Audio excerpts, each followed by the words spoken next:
Air 911, what's the location of your emergency? Highway 64 going west. We're in a school bus and hit a downed power line that we are attached to, full of kids. It was a Monday morning in April. It was a very wet snow spring storm. It was the heaviest snow I'd seen in a long time. We had outages all over the upper half of our system, so we had crews running all kinds of different directions. We had a Future Farmers of America competition at Colorado Northwestern Community College in Rangeley, and we loaded the bus and we headed west. We got about 7 miles west of town, and I kind of saw a flash, noticing that the snow had fallen off of one of the power lines.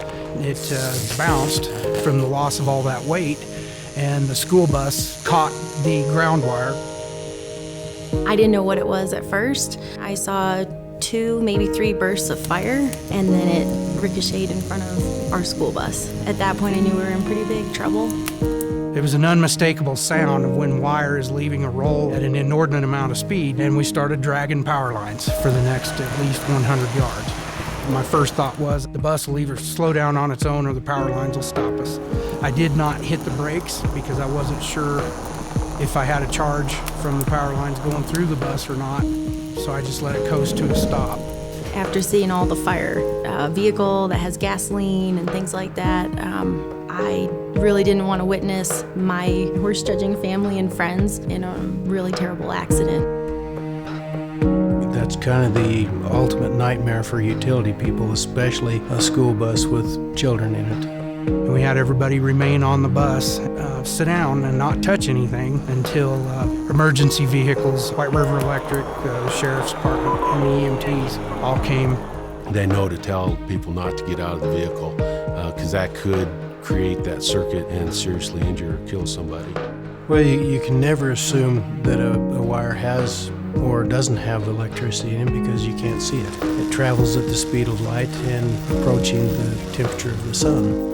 So it's extremely destructive, and avoidance is probably the best defense.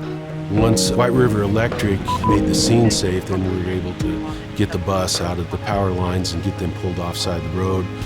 Emergency crews went in, checked all the kids, and made sure everybody was safe. A very dangerous situation was avoided because the correct steps were taken. People were patient, people communicated, and help was there immediately. Everybody did everything right. Clint knew not to leave the bus. It was just a good job all the way around. We're a small community. We share information amongst everybody. It's important that White River Electric and all other electric companies and co-ops continue to keep that safety message going out to the public.